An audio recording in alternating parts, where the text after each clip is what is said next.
3차시 직장 내 성차별과 정치에서의 성평등 시작하겠습니다.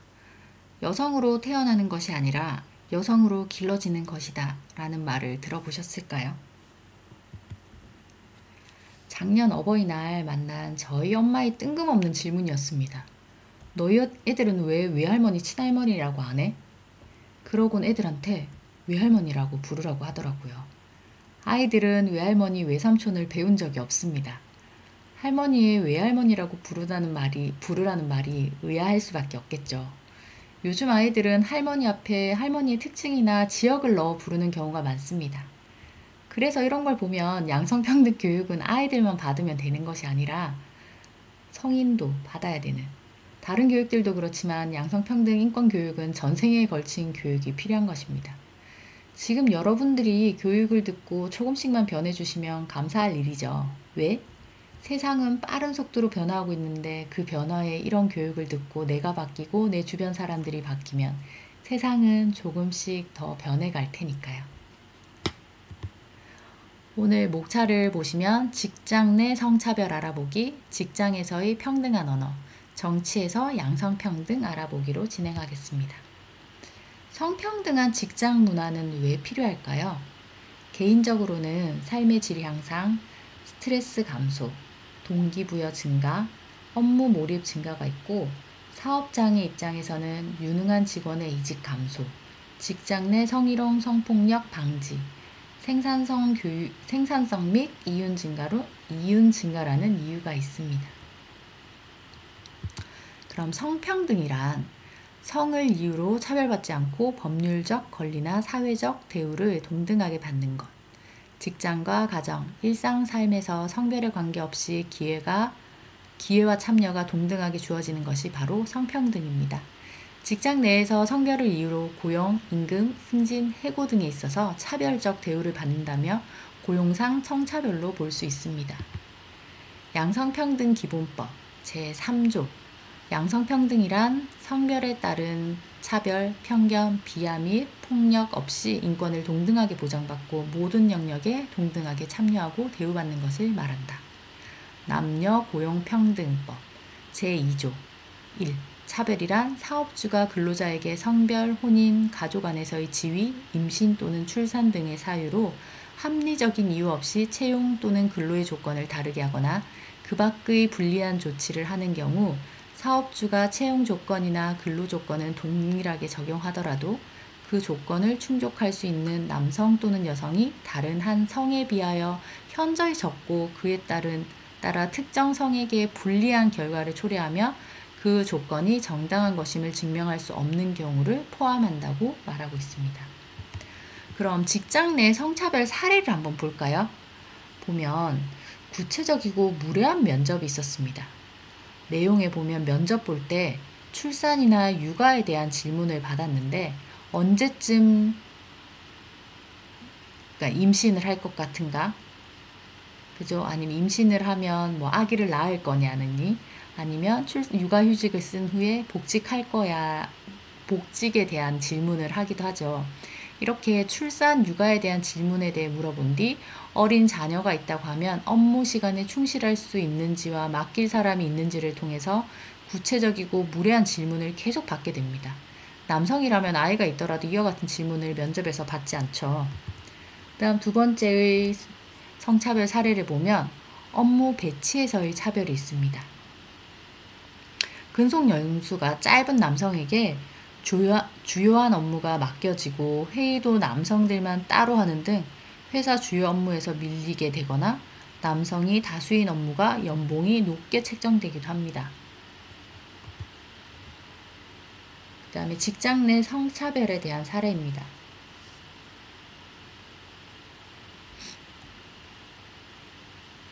사회적 편견, 소수의 남자 간호사.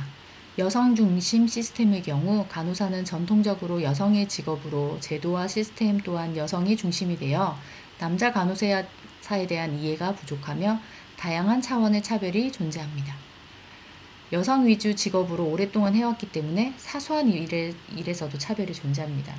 이런 성차별 사례가 줄어들 수 있도록 우리가 그래서 노력을 해야겠죠.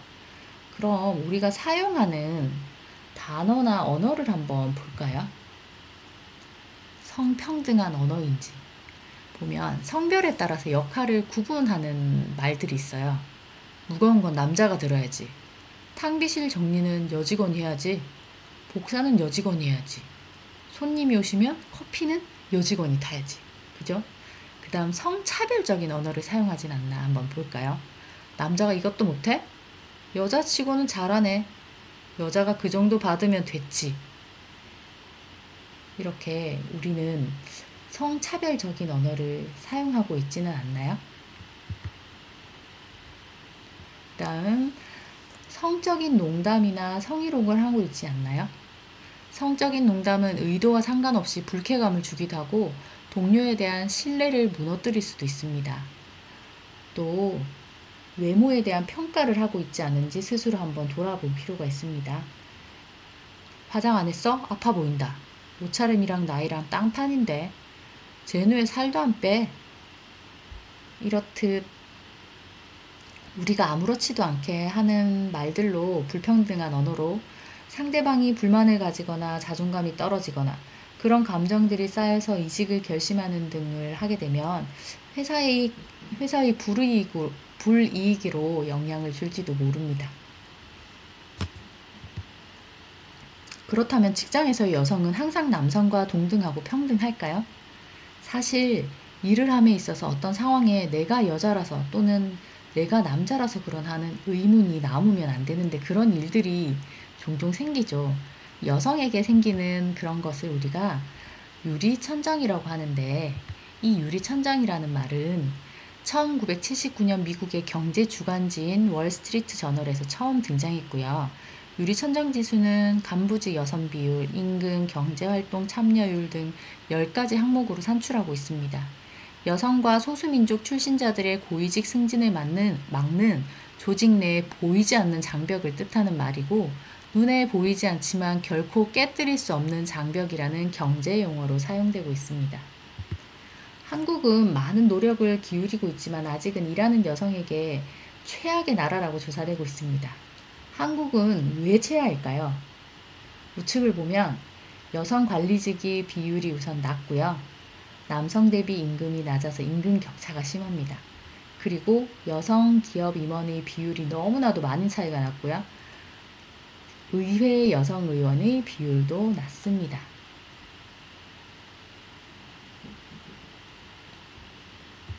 그럼 우리나라 정치에서의 성평등은 이루어진 것 같나요? 어떠세요? 앞에 유리천장조사 지표에서 봤듯이 아직 임원과 정치에 있어서는 여성에 대한 조금 불안함이 많아서 그런지 수치가 조금 낮긴 합니다. 나에게도 아내가 필요해. 누가 한 말일까요? 어느 정치인이 한 말인데요. 물론 여성이겠죠. 선거운동을 할 때 남성 정치인의 경우에는 선거운동에 배우자가 나와서 도와주고 엄청난 내조를 하는데 여성 정치인은 선거운동 할 때 그 배우자는 그의 본업에 충실하죠. 그리고 선거운동 후 귀가하면 집안일도 해야 해서 많이 힘들다고 하며 저런 한마디를 했더라고요. 정치에서야 아직 성평등은 노력이 더 필요한 것 같습니다. 누구의 옆모습일까요? 네, 카밀라 해리스의 옆모습입니다. 2020년 최초의 흑인 여성 부통령이 되면서 두 가지 어려움을 극복한 정치인이었습니다. 바로 흑인이라는 점과 여성이라는 점입니다. 그런데 그림자는 그녀가 아닌 인권운동의 상징인 소녀 루비 브리지스입니다. 왜 브리지스의 그림자랑 만났을까요? 루비에 대해서 잠깐 보면 처음으로 흑백 통합교육을 시작할 때 학교에 등장한 흑인 학생들입니다. 저 학교에 백인들만 다녔었는데 그래서 버스에 타는 것도 거부하고 해서 결국 옆에 도와주는 사람들이 함께 다니죠. 그렇지만 1999년에 잘 자라서 루비 브리지스 재단도 만들어서 관용과 존중과 서로 다름의 가치를 옹호하는 활동을 벌이고 있습니다. 이게 원래도 유명했었지만 더 각광받기 시작한 거는 루비의 이야기로 TV 시리즈 다큐멘터리 책도 나왔지만 유명한 화가 로먼 로겔이 그림으로 이렇게 남겨뒀습니다. 이 작품의 제목이 우리 모두가 안고 있는 문제. 그러나 이제 루비가 나이를 먹고 이제 많이 고치고 있지만 아직도 많은 문제를 안고 있죠. 아까 이 그림이 어디에 걸려 있나요? 오바마 대통령의 집무실에 전시되어 있었습니다. 지금 오바마랑 대화를 나누는 그녀가 루비입니다. 루비랑 아까 해리스는 그림자로만 만난 게 아니라 실제로도 이렇게 만나게 됩니다. 여성 정치인이라는 것은 아직 다른 나라에서도 쉽지 않아 보이죠.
네, 젠더 쿼터 시스템이 생겼습니다. 법적으로. 그래서 이제는 어느 일정 수만큼은 나가야 되는데, 사실 여성 국회의원 비율 순위를 보면 190개 나라 중 105위로 엄청 초라한 성적표거든요. 그러나 누구도 부끄러워하지 않는 성적이라는 것. 그래서 아직 갈 길이 조금 멀었구나라는 생각을 하게 만듭니다. 그래도 우리는 조금씩 미미하게 변하더라도 변하고 있다면 나중에 뭔가 큰 결과가 달라져 있음을 알기에 모두가 조금씩 더 노력해봐야겠죠. 1999년 프랑스에는 파리테법이라고 해서 남녀 동수 민주주의를 세계 최초로 입법하게 됩니다. 내용을 보면 1999년에 이제 프랑스에서 개정됐고요. 남녀 양쪽의 기회평등을 보장하기 위한 법, 민주주의 세계 최초 입법, 파리테법 도입 이후 여성 정치인의 비율 대폭 증가, 2012년 올랑드 대통령 내각 구성에 남성 의원 12명, 여성 의원 12명으로 비례대표 명부의 경우에는 우리 남녀 동수로 후보를 공천하지 않으면 후보자 접수조차 할 수 없다고 합니다. 이게 2012년 올랑드 대통령 임기 시절 남녀 동수. 네, 국민의 대표는 동등해야 된다. 그렇다면 다른 OECD 주요 회원국의 여성 할당제를 한번 확인해 보겠습니다. 스웨덴에 보면 1970년대 이후 정당 자치 할당제로 여성 40% 이상을 도입하고 있고요. 프랑스는 2000년 선거직 남녀 동수법, 아까 파리떼법을 통해서 남녀 동수 추천제를 실시하고 있습니다. 그다음 캐나다에서는 정당의 당헌으로 당규로 여성 할당제를 실시하고 있고 2015년에 남녀 동수 내각을 처음 출범했습니다. 영국은 1997년 여성 할당 규정 도입 후 여성 의원이 2배로 증가하게 됐고요. 스페인은 비례대표제 채택으로 하나의 성이 40% 이상을 차지할 수 없도록 규정했습니다. 전체 350명의 의원 가운데 여성 의원이 47.43%를 차지하고 있다네요. 독일은 2019년 정당의 비례대표 명부 후보를 남녀 동수로 구성하는 내용의 선거법 개정안을 통과시켜서 2021년에 남녀 동수 내각을 출범했습니다. 근데 우리나라의 현실은 사실 어떤가요? 승리하려면 여성 대표보다는 남성 대표를, 여성 후보는 버리는 카드, 여성은 인재가 없다, 당선 확률이 낮은 여성은 주요 지역에서 배제하라. 이렇게 여성에게는 아직 높은 정치 진입 장벽이 있습니다. 그래도 여성 의무 할당제와 남녀 동수는 민주주의에서 이제 성평등 정치를 위한 아주 적극적인 조치로 보입니다. 그래서 시대에 맞게 이제 없던 법이 만들어지기도 하지만 필요에 따라서 있던 법이 개정되기도 하는데 1995년에 제정된 여성발전기본법은 이미지처럼 여성은 도움이 필요한 위치에서의 남성에게 기대는 내용의 법이었어요. 그래서 2014년에 양성평등기본법으로 전부 개정이 되어 남성과 여성의 위치가 같도록 바뀌었습니다. 우리나라도 보면 각 당에서 당헌으로 성평등을 실현을 위해서 이제 정해놨거든요. 더불어민주당 같은 경우도 공직선거의 지역선거 후보자 추천에 있어서 당원 당규로 정하는 바에 따라 여성을 100분의 30 이상 포함시켜야 한다. 국민의힘에서도 각종 선거의 후보자 추천 시 여성을 30%로 하도록 한다. 이렇게 공직선거법에서 정당이 임기 만료에 따른 지역구 국회의원 선거 및 지역구 지방의회 선거에 후보자를 추천할 때는 각각 전국 지역구 총수의 100분의 30을 여성으로 추천하도록 하여야 한다 라고 했습니다. 저 정해진 비율을 맞추면 여성 추천 보조금을 받을 수 있는데 처음에는 30%의 공천 지원금을 받았는데 10%만 공천해도 받을 수 있도록 법이 제정됐어요. 그래서 받아갔었죠. 지난번에. 국회의원 선거에서 혁명배당금 당에서 여성 추천 보조금 8억 4,200만 원을 받아갔습니다. 대단하죠. 혹시 우리는 빵과 장미를 원한다는 시위를 들어보셨을까요? 네, 1908년 미국 여성 노동자가 15,000명이 시위가 발생합니다. 그 당시 여성 근로자의 근무 시간이 하루 평균 12시간에서 18시간이었는데 화재로 불타 숨진 여성들을 기리며 대대적 시위가 벌어진 것입니다. 그래서 여기서의 빵은 생존권을 나타내고요. 장미는 참정권을 의미합니다. 그래서 1975년 3월 8일 날 제정됐습니다. 3월 8일로 유엔에서 세계 여성의 날로 지정되어서 기념하기 시작했습니다. 한국에서 최초가 된 여성들이거든요. 한국 최초의 여성 비행사 권기호, 그 다음에 과학자였던 김삼순 박사님, 한국 최초의 여성 변호사 이태영, 한국 첫 여성 영화감독 박남호, 한국 최초의 여성 기자 최은희. 사실 여성들이 할 수 있는 일이 많이 없다가 이렇게 처음 시작하는 것들이 있음에 있어서 최초라는 타이틀을 달게 된 것 같아요. 그래서 이런 분들은 온몸으로 이제 유리천장에 부딪혀서 최초가 된 여성들이죠. 평범한 평등한 일상을 위해서 용기 냈던 그들의 투쟁 정신, 투쟁 어린 삶을 하루만이라도 다시 기억해서 되새겨보는 것은 어떨까요? 그래서 아까 세계 여성의 날이 있었죠. 몇 월 며칠이라고 했는지 기억나세요? 네, 3월 8일입니다. 우리 나라 중에서 남성 우월주의가 유독 강한 나라가 있습니다. 멕시코. 아직도 매일 10명 상당의 여성이나 소녀가 살해되고 있고요. 작년에 선거에서도 공직에 나온 후보 38명이 숨지는 역대 최악의 폭력 선거였습니다. 그런 멕시코에서 작년에 첫 여성 대통령 셰인바움이 당선됐습니다. 그래서 1824년 연방정부 헌법 제정 후 첫 여성 대통령 탄생. 얼마나 대단해요, 그죠? 이 여성분이 마지막에 이 말 했어요. 우리 모두가 대통령이 됐다.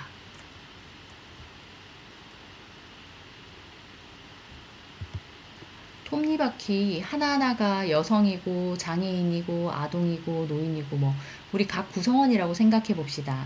정치에서 여성인뿐만 아니라 우리가 살아가는 세상에 존재하는 모든 이들은 우리 평등해야 되고 상호 협력해야 합니다. 그래야 이 톱니바퀴가 돌아가듯 세상이 잘 돌아갈 겁니다. 그죠? 서로가 서로를 인정하고 차이를 인정해서 차별하지 않을 때 그런 평등한 세상을 만들기 위해서 우리가 각자 노력해야겠죠. 우리 마지막으로 우리 생각을 한번 정리해 봅시다. 우리가 여성 리더라고 하면 꼭 이렇게 앞에 나온 사람들처럼 뭐 최초여야 될까요?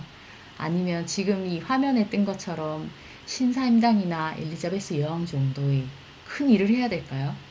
아닙니다. 우리 각각의 가정에서 저도 여기 계신 모든 강사님들이 위대한 리더로서 그 자리를 빛내주고 계시다고 생각합니다.